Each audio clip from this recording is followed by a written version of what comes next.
ചന്ദ്രു നിന്റെ മുമ്പിൽ തോറ്റെന്ന് കരുതണ്ട. രണ്ടുപേരും കാത്തിരുന്നു. ഇനിയും വരും, ഇനിയും വരും ചന്ദ്രു.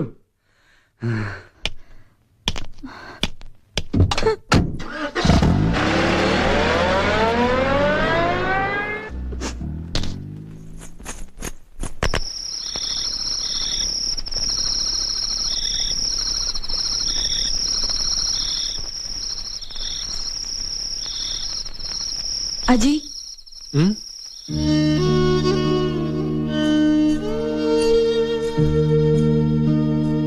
എന്താ പറയാ, എങ്ങനെയാ പറയാ എന്നൊന്നും എനിക്കറിയില്ല.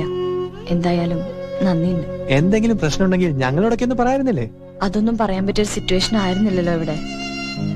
ഞാൻ കരുതിയത് അജിക്കൊക്കെ എന്നോട് ദേഷ്യമായിരിക്കുന്ന. എന്തൊക്കെയോ പ്രശ്നങ്ങളുണ്ടെന്ന് ഞാൻ കേട്ടിരുന്നു. എന്താ കുട്ടിക്ക് ഇത്രയും പ്രശ്നം? ശാപം കിട്ടിയ ജന്മ എന്റേത്.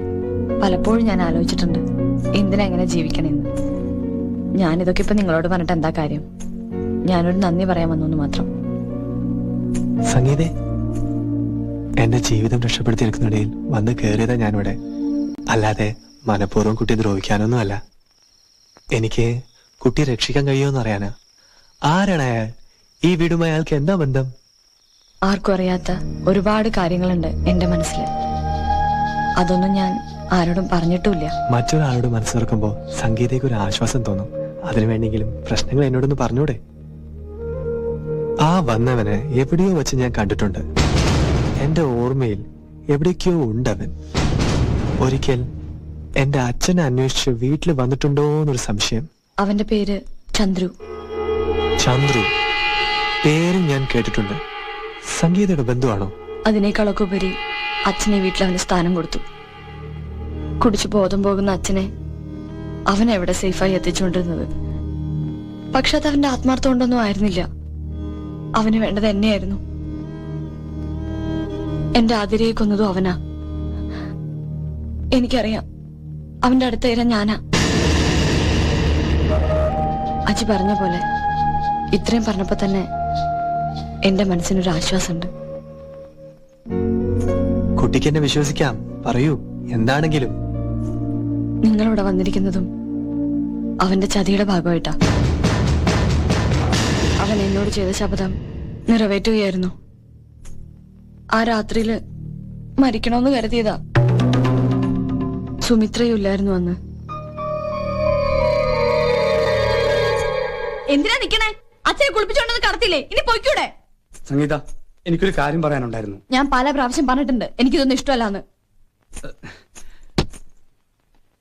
എന്റെ ആഗ്രഹം ഞാനൊന്ന് പറഞ്ഞോട്ടെ. ചന്ദ്രു കൈയെടുത്തേ. ഞാൻ അങ്ങനെ ഭയക്കുന്ന കൂട്ടത്തിലൊന്നും അല്ല. അല്ലേലും ഇവിടെ ഭയത്തിന്റെ കാര്യമൊന്നുമില്ലല്ലോ കുട്ടി.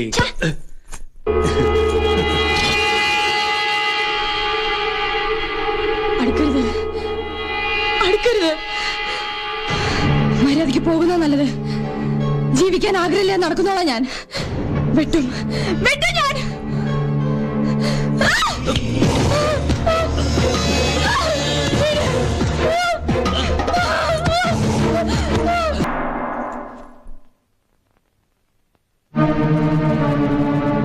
അങ്ങനെ അവൻ പൊളിക്കുന്ന ആവശ്യമായി എത്തിയത് എന്റെ അച്ഛന്റെ അടുത്തായിരിക്കണം.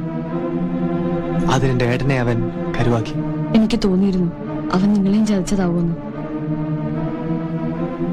ഞാനൊരു കാര്യം പറയട്ടെ. ഈ നിമിഷം മുതൽ സംഗീതനൊപ്പം ഒരാളൂടെ ഉണ്ട്. ഈ അജി. സ്നേഹം നോ ഇഷ്ടം നോ ഒക്കെ പറയാവുന്ന ഒരു അടുപ്പമാണെന്ന് വെച്ചു. തന്നെയുമല്ല, ഞാൻ കുട്ടിയെ വേദനിപ്പിച്ചതിനൊക്കെ സോറി. Really sorry.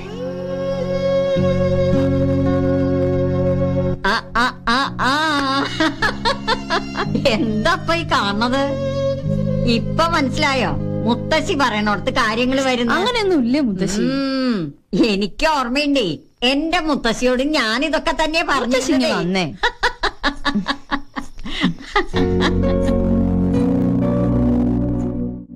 എന്തിനാണെന്ന് അറിയില്ല, അത്യാവശ്യമായിട്ട് എന്നെ കാണണമെന്ന് പറഞ്ഞ് ടീച്ചർ ആളെ അയച്ചിരുന്നു. കണ്ടോ, ചേട്ടനിപ്പ അങ്ങ് സുന്ദരനായി. അതാ ഞാൻ പറഞ്ഞത്, വീട്ടിലെപ്പോഴും വഴക്കാണെങ്കിൽ അത് മുഖത്ത് കാണാൻ പറ്റൂന്ന്. ഇപ്പൊ വഴക്കില്ല, മുഖവും നന്നായി. ആ പിന്നെ രാമേട്ടാ, ഇന്നലെ അപ്പുറത്തെ സരള പറഞ്ഞപ്പോഴാ ഞാൻ അറിഞ്ഞത്. എന്തെയാ സുന്ദരനാണെന്നോ? അതല്ല, ഷാജഹാൻ മുംതാസിന് കെട്ടിക്കൊടുത്ത താജ്മഹൽ എന്ന്.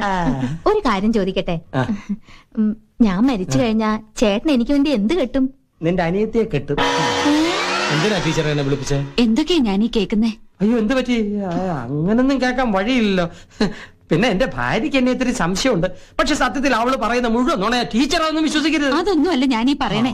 അജി ആരോ ആയി പ്രശ്നം ഉണ്ടാക്കിയെന്നൊക്കെ പറഞ്ഞു കേട്ടല്ലോ. അവിടുത്തെ പെണ്ണിനെ കയറി ആരോ പിടിച്ചെന്നോ അത് അജിത്ത് തടഞ്ഞു എന്നോ അതൊന്നും സാരമില്ല, പ്രായം. ഏതായാലും രാമകൃഷ്ണൻ അവിടം വരെ പോയി വഴക്കിനും വയ്യാവേലിക്ക് നിക്കണ്ടെന്ന് അവനോടൊന്ന് പറയണം. ഞാൻ തന്നെ പോണോ? പോണം. അത്രയല്ലേ വേണ്ടൂ. ഞാൻ സെറ്റപ്പ് ആയിക്കൊള്ളാം. പിന്നെ ആ കല്യാണ ചെക്കനെ കാണാതെ മുങ്ങി നടക്കുക അത് മറക്കണ്ട. എനിക്ക് അല്പം തിരക്കുണ്ട്, അതുകൊണ്ട് ഞാൻ മെല്ലെ പോകും. ആ കുട്ടിയുടെ കഥയൊക്കെ കേട്ടപ്പോ എനിക്കത് പൊളിക്കാൻ തോന്നുന്നില്ല. ഞാനൊരു കാര്യം പറഞ്ഞേക്കാം. ആരുടെയും കഥ കേൾക്കാനും സങ്കടം കാണാനല്ല ഇവിടെ വന്നിരിക്കുന്നത്. ഈ വീട്ടിലെ പല സാധനങ്ങളും ഞാൻ കച്ചവടം പറഞ്ഞ് ഉറപ്പിച്ചിരിക്കുക. അല്ല, നിനക്ക് വല്ല പ്രേമബാധയുണ്ടോ? അതൊന്നും അല്ല ഇസ്മായിൽക്ക് ആ കുട്ടിയുടെ സ്ഥിതി അറിയാത്തോണ്ടാ. എനിക്ക് നിന്റെ സ്ഥിതി അറിയാലോ. നിങ്ങൾക്കൊന്നും അത് പറഞ്ഞാൽ മനസ്സിലാവില്ല. എന്നാ പിന്നെ ഒരു കാര്യം ചെയ്യ്, നീ നിന്റെ ചേട്ടനെ പോലെ ആ വീട്ടിൽ എന്തെങ്കിലും ബാക്കിയുണ്ടെങ്കിൽ അതും അടിച്ചോണ്ട് നാടുവിട്. അല്ല ഇസ്മായിൽക്ക, ഞാൻ പറഞ്ഞത് എന്താണ്? നീ ഒന്നും പറയണ്ട. ഇനിയും പറമ്പസാറിന് സമയം കൊടുത്ത് അയാൾ വല്ലതൊക്കെ അടിച്ചു മാറ്റും. എനിക്കൊന്നുമില്ല, നഷ്ടം നിനക്ക് തന്നെയാണ്. ആ വാ, വന്ന് കിടക്ക്. നാട്ടുകെട്ടിടമായാലും കോട്ടകൊത്തളമായാലും പൊളിച്ചെടുക്കൂ. ഇത് എങ്ങോട്ടാ ഈ പോണേ ഇത്ര ധൃതിയില്? വെറുതെ ഒന്ന് കറങ്ങാറിയതാണ്. ദേ, ഞാൻ പറഞ്ഞിട്ടില്ല അങ്ങോട്ടൊന്നും പോകരുതെന്ന്. അങ്ങോട്ടൊന്നും പോയതല്ല, ഞാൻ വെറുതെ ഒന്ന്. എന്നാ കൈ കെട്ട്. കേട്ടാൻ. ആ ഇനി അയച്ചിട്ടോ. ഇവക്കെന്താ ഭ്രാന്തി പിടിച്ച? ഏയ് അവിടെ നിക്ക്. ഒന്ന് കുനിഞ്ഞെന്നേ, കുറച്ചും കൂടി. ഇനിയാ മതിയാ? അയ്യേ നാണക്കേട്. അയ്യേ, ഇതിനാണ് കുനിയാൻ പറഞ്ഞത്. ഇവള് കണ്ടല്ല, ഇതിന്ന് ഞാൻ പിടിച്ചിട്ട് തന്നെ കാര്യൂടി. ഇങ്ങോട്ട് വാങ്ങേ. അയ്യേ, കൊച്ചിനെ കളിപ്പിക്കായിരുന്ന വെറുതെ മനുഷ്യനെ കൊണ്ട് പണിയെടുപ്പിച്ചല്ല. ആരെങ്കിലും കണ്ട രക്ഷപ്പെട്ടു. ഏയ് നല്ല കുമ്മായം പോലത്തെ കൊച്ചി, മാർബിള് പോലത്തെ ചേച്ചി. ആരാത്?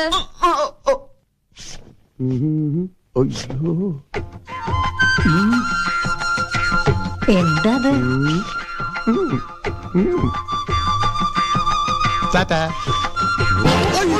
എന്താണ് ഇത്? ഇക്ക ഇവിടെ അലക്കേണ്ട ഒരലക്ക് വെച്ച് തന്നാലുണ്ടല്ലോ. ഇക്കെന്താ ഇവിടെ? ഞാനിവിടെ എന്റെ സിസ്റ്ററെ കാണാൻ വന്നു.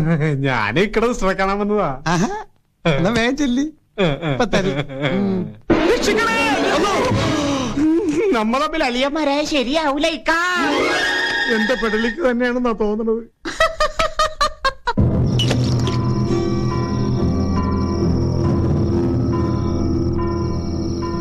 ഏത് മീനിനെയും ചന്ദ്രു ആഗ്രഹിച്ചാ പിടിച്ചിരിക്കും.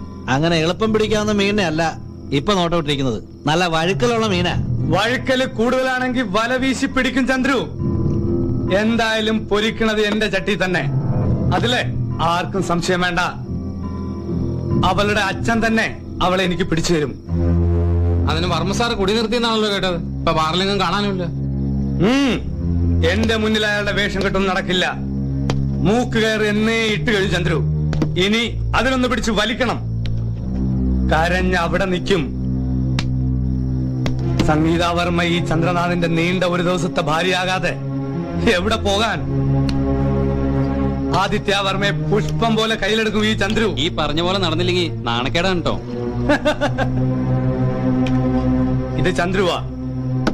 ചന്ദ്രനാഥ് നടത്തിയിരിക്കും.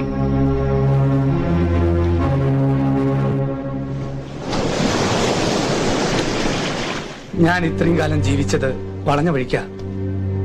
അത് വർമ്മസാറിനും അറിയാലോ. ഇനി നേർവഴിക്ക് ജീവിക്കണമെന്നൊരു ആഗ്രഹമുണ്ട്. അതിനുള്ള പണവും ഞാൻ ഉണ്ടാക്കിയിട്ടുണ്ട്. നല്ല കാര്യം. ഇപ്പോഴെങ്കിലും ചന്ദ്രൻ അങ്ങനെ തോന്നിയല്ലോ. അതെ, ഇതാണോ വിഷയം? ഇനി വിഷയത്തിലേക്ക് കടക്കാം. ഒരു കുടുംബജീവിതം ഇല്ലാത്തതുകൊണ്ടാവാം എന്നെ പോലെ ചില ക്രിമിനൽസ് ഉണ്ടാവുന്നത്. എനിക്കും വേണം പിണങ്ങാനും ഇണങ്ങാനും സ്നേഹിക്കാനും ഒക്കെ ഒരു ഭാര്യ. ഞാനിത് കണ്ടത് വർമ്മസാറിന്റെ മകൾ സംഗീതയില. സംശയിക്കണ്ട, ഞാൻ സംഗീതയെ പൊന്നുപോലെ നോക്കിക്കോളാം. വിശ്വസിപ്പിക്കാൻ ഞാൻ എന്ത് ചെയ്യണം? ഹൃദയം തുറന്ന് കാണിക്കണോ? ഞാൻ അതിനും തയ്യാറാ. വർമ്മ സാർ ഇങ്ങനെ ചിന്തിക്കുന്നത് കാണുമ്പോൾ എനിക്ക് വിഷമം തോന്നുന്നു. ഞാൻ പോസിറ്റീവായിട്ടാണോ ചിന്തിക്കുന്നത്? സംഗീതയെ പോലെയുള്ള ഒരു കുട്ടിയെ പറഞ്ഞു മനസ്സിലാക്കുക എന്നുള്ളത് ഏതൊരച്ഛനും ബുദ്ധിമുട്ടുള്ള കാര്യ. വർമ്മ സാറിനില്ലാത്ത ബുദ്ധി സംഗീതയ്ക്കില്ലല്ലോ. ഈ വർമ്മയെ അളക്കാൻ ഒരു അളവുകോൽ ദൈവത്തിന്റെ കയ്യിൽ പോലും ഇല്ലടോ. എനിക്ക് സമ്മത.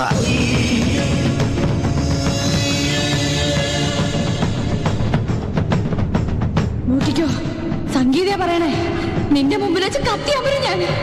എന്നാൽ എന്നെ ഒന്ന് സ്പർശിക്കാൻ പോലും നിനക്ക് കഴിയില്ല. എനിക്ക് നാട്ടുകാരറിഞ്ഞ് ഒരു കല്യാണം സാധ്യമല്ലെന്നറിയാലോ. എന്നെ സംബന്ധിച്ചിടത്തോളം വർമ്മ സാറിന്റെ ഈ മനസ്സും ഒരു താലിയും ഉണ്ടെങ്കിൽ കല്യാണമായി. നമുക്കൊരു കാര്യം ചെയ്യാം. ഞാൻ പറയട്ടെ, വർമ്മ സാർ എന്നും ആരാധിക്കുന്ന മൂവാംബിക ക്ഷേത്രം, അവിടെ വെച്ചൊരു തുളസിമാല. തന്നെ ഞാൻ സമ്മതിച്ചു തന്നടോ. ഇനി ഒരു പ്രശ്നം കൂടിയുണ്ട് എനിക്ക്. അവിടെ പൊളിക്കാൻ വന്നിരിക്കുന്നവരെ എന്താ ചെയ്യാ? അതിങ്ങ് വിട്ടു തന്നേക്ക്. ഇനി അത് ചന്ദ്രുവിന്റെ വിഷയം. എന്തും ചെയ്യും ചന്ദ്രു, എന്തും. ഒരു രാവും ഒരു പകലും മാത്രം മതി. ചന്ദ്രു, പ്രശ്നത്തിനൊന്നും നിൽക്കണ്ട. ഞാനൊരു കാര്യം പറയട്ടെ. ചന്ദ്രു അവന്റെ അച്ഛന്റെ കയ്യിൽ നിന്ന് 2 ലക്ഷം രൂപ വാങ്ങിയില്ലേ, അതങ്ങ് തിരിച്ചു കൊടുത്തേക്ക്. അവര് പൊയ്ക്കോളും. വർമ്മ സാറിന്റെ ഇഷ്ടം പോലെ. വരൂ, പോകാം. ഈ തറവാടിനെ രക്ഷിക്കണ്ടേ? ഇവിടെ കുടിയിരുത്തിയിരിക്കുന്ന ദേവതകള്, മരിച്ചുപോയ കാർന്നോന്മാരുടെ ആത്മാക്കള്, അവരുടെയൊക്കെ ശാപം വാങ്ങാതെ എനിക്ക് കണ്ണടയ്ക്കണം. അതൊക്കെ മതിയോ അച്ഛന്? ജീവിച്ചിരിക്കുന്ന മകള് സുഖമായിട്ട് കഴിയണമെന്നില്ലേ? ഉവ്വ്, അതിനുവേണ്ടിയാ അച്ഛൻ ചന്ദ്രുവിന് വാക്ക് കൊടുത്തത്. അവന് പറഞ്ഞു കൊടുക്കുവാനും സ്നേഹിക്കുവാനും ഒരു പെണ്ണുണ്ടായാൽ അവൻ മാറും. എല്ലാവരിലുമുണ്ട് നല്ലതും ചീത്തയും. അവന്റെ നല്ല മനസ്സ് ഞാൻ കണ്ടു. എന്റെ ജീവൻ എടുത്ത് അവന് കൊടുത്തോളൂ, പക്ഷെ എന്നെ അവന് കൊടുക്കരുത്. മോള് ഏതിരൊന്നും പറയരുത്.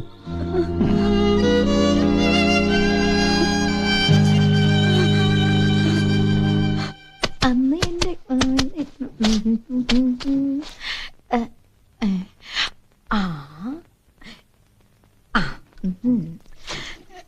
ശരിയാക്കി അജിവർമ്മ സാറ് വരുന്നുണ്ട്.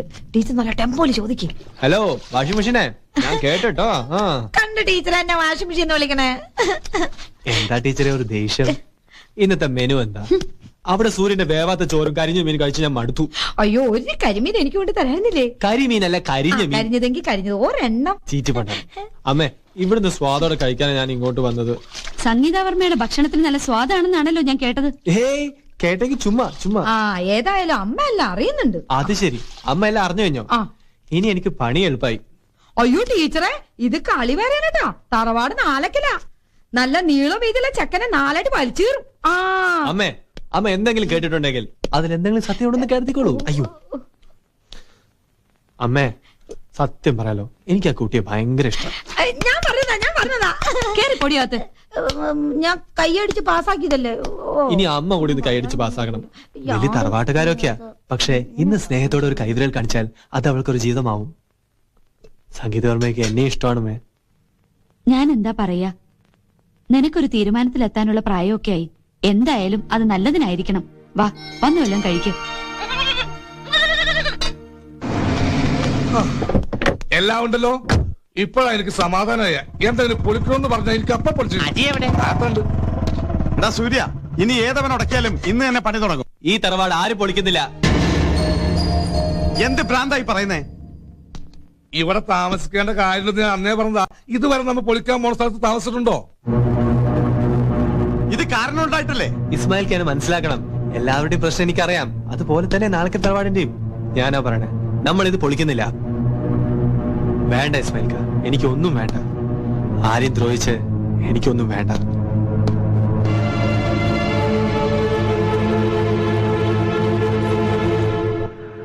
ഇനി പൊളിക്കില്ല എന്ന് അജി അവരോട് പറയുന്നത് ഞാൻ കേട്ടു. അങ്ങനത്തെ ഒരു തീരുമാനത്തിലെത്തിയ അജിയുടെ മനസ്സും എനിക്ക് വായിക്കാൻ കഴിയുന്നുണ്ട്. അമ്മയ്ക്ക് ശേഷം എനിക്ക് കിട്ടിയ സ്നേഹം. പക്ഷെ അജിക്കെന്നല്ല, ആർക്കും എന്നെ രക്ഷിക്കാൻ കഴിയില്ല. നാലേക്കൽ തറവാടിന്റെ പാരമ്പര്യ മഹിമൊക്കെ എന്നേ നശിപ്പിച്ചു എന്ന് പറയുന്നതാവും കൂടുതൽ ശരി. അതൊന്നും വീണ്ടെടുക്കാനും അജിക്ക് കഴിയില്ല. അതുകൊണ്ടാ പറയണേ, അജി ആ തീരുമാനത്തിൽ നിന്നും മാറരുത്. അമ്മ, ചേച്ചി, എല്ലാവരെയും നോക്കണ്ടേ അജിക്ക്? ആ കൂട്ടത്തില് ദൈവം എനിക്ക് ഒരാൾ കൂടെ തന്നിരിക്ക. ഈ പ്രകൃതി സാക്ഷ്യം. എന്റെ മനസ്സ് തന്നെ സ്നേഹിക്കുന്നുണ്ട്. വാസ്തവത്തിൽ നമ്മൾ വഴുതി വീഴുകയായിരുന്നു ഈ അടുപ്പത്തിലേക്ക്, ഈ സ്നേഹത്തിലേക്ക്. പക്ഷേ അതിനൊന്നും ഞാൻ അർഹയല്ല. ഈ വക ചിന്തകളെ സംഗീതയുടെ കുഴപ്പം. ഇപ്പോഴും ഒറ്റയ്ക്കാണെന്ന് തോന്നുന്നുണ്ടോ തനിക്ക്? ഈ വായാടിക്ക് ഇപ്പോഴും മനസ്സിലായില്ല ഒരാൾ സ്നേഹിച്ചു തുടങ്ങിയിരിക്കുന്നു എന്ന്. വാ പോവാം.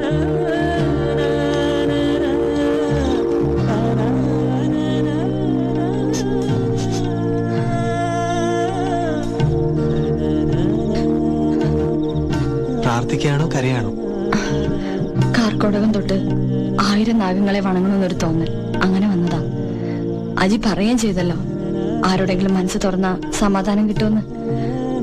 അതുകൊണ്ടാ ഇത്രയൊക്കെ പറയണേന്ന് കരുതിയാ മതി. പ്രാർത്ഥന കഴിഞ്ഞ് അജി വന്ന് കാണാനിരുന്നതാ. ഒരു കാര്യം പറയാം. അജിയെ ഞാൻ ഒരുപാട് തെറ്റിദ്ധരിച്ചു. മാപ്പ്. വേദനിപ്പിച്ചതിനും ഒരപേക്ഷ എനിക്കുള്ളൂ. ഇത് പൊളിക്കുമ്പോ എന്റെ അമ്മയുടെ ഒരു പൂജാമുറി ഉണ്ടാകത്ത്, അത് മാത്രം ഒന്ന് ഒഴിവാക്കണം. അച്ഛൻ വേദനിപ്പിക്കുമ്പോഴൊക്കെ അമ്മ സമാധാനം കണ്ടെത്തിയിരുന്നത് ആ മുറിയില്ല. അവിടെ വെച്ചാ അമ്മ ജീവൻ വെടിഞ്ഞതും. എത്ര വലിയ മണിമാളിക വന്നാലും ആ പൂജാമുറി ഒഴിവാക്കണം. ഞാനൊരു കാര്യം പറയാൻ പോവാ, ഒന്നും ഇങ്ങോട്ട് പറയണ്ട. നാളെ നമ്മൾ ഇവിടെ നിന്ന് പോവാ. ചന്ദ്രന്റെയും കൂട്ടന്റെയും കണ്ണും കാതും എത്താത്ത ദൂരെ ദൂരെ സ്ഥലത്ത് സംഗീതം ഞാൻ ഭദ്രമാക്കിയിരിക്കും. അജി, ഞാൻ ഇങ്ങോട്ടൊന്നും പറയണ്ട. ഇസ്മായിൽ കെ രാമേട്ടനും എല്ലാവരോടും നമുക്ക് കൂട്ടിന് ഒരുപാട് ചർച്ചയ്ക്ക് ശേഷം എടുത്ത തീരുമാന. സംഗീത എന്നോട് വരില്ലേ? എനിക്കിപ്പോ വാക്ക് തരണം പ്ലീസ്.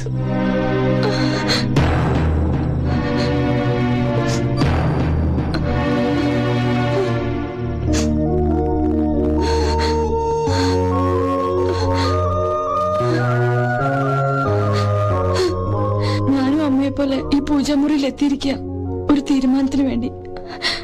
അമ്മയ്ക്ക് അറിയാലോ ഞാൻ പാവാ. അച്ഛന്റെ മനസ്സ് വേദനിക്കും അമ്മ. എനിക്ക് അച്ഛനെ ഒരുപാട് ഇഷ്ടമാ.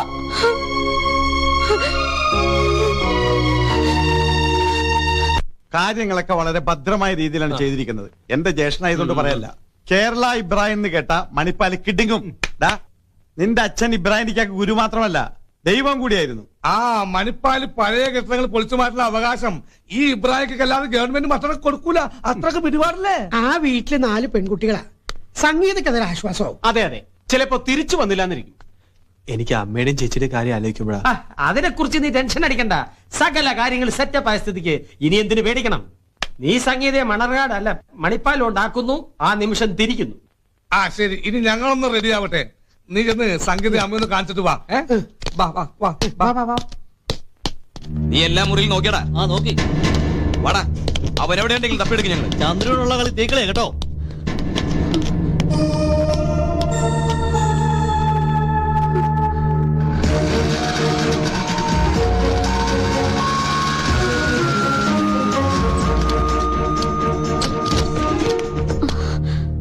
മോനെ, എന്തൊക്കെയായി സംഭവിക്കുന്നേ? ഈശ്വര, എനിക്കൊന്നും മനസ്സിലാവുന്നില്ലല്ലോ. അമ്മേ, ഒന്നും പേടിക്കാനില്ല അമ്മേ. വേഗം പൊയ്ക്കോ. എനിക്ക് മോളെ ഒന്ന് കാണണമെന്നുണ്ടായിരുന്നു. എല്ലാം നല്ലതിനാ, നല്ലതേ വരൂ. ഞാൻ നാളെ തന്നെ തിരിക്കും. സെറ്റപ്പേടെ നിങ്ങൾ കൂട്ടിനെ ആരൊക്കെ അറേഞ്ച് ചെയ്തിട്ടുണ്ട്, അവരൊക്കെ വന്നോളും. പിന്നെ സെറ്റപ്പേടെ നാളെ തന്നെ എത്തിക്കോളും. വാ പോവാം.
ഇപ്പൊ മനസ്സിലായില്ലേ ഇവൾ ചന്ദ്രന് തന്നെ ഉള്ളതാണെന്ന്?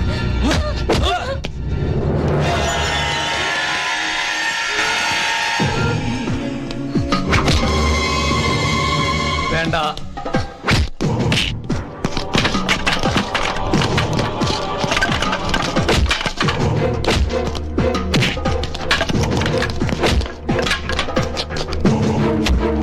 ബായിങ്ങടുത്തെ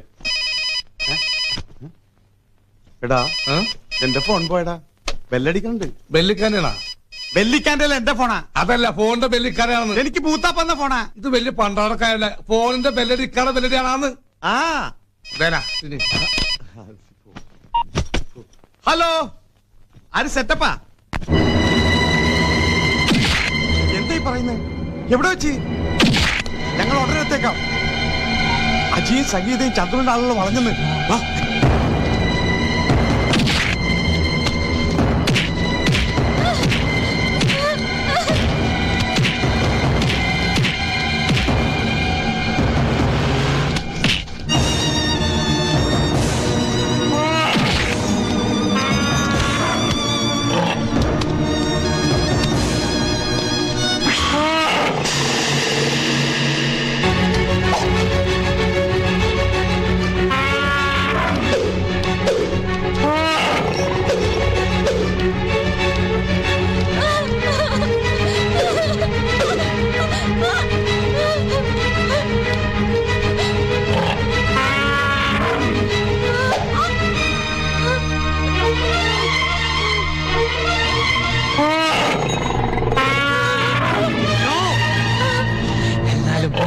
ഇവളെ ഞാൻ നിനക്ക് തരില്ല. ഇല്ല, ഇവളെ ഞാൻ നിനക്ക് തരില്ല.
ഞാനാ സുരേഷ്, ഗൾഫിൽ നിന്ന് വന്ന വഴിയാ. ഇത്തവണയും 2 ആഴ്ചത്തെ ലീവ് എനിക്കുള്ളൂ. ഇപ്രാവശ്യം എന്റെ കല്യാണം നടത്തി തരണം. ഇപ്രാവശ്യം എന്തായാലും നടക്കും. മംഗളമായിരിക്കും.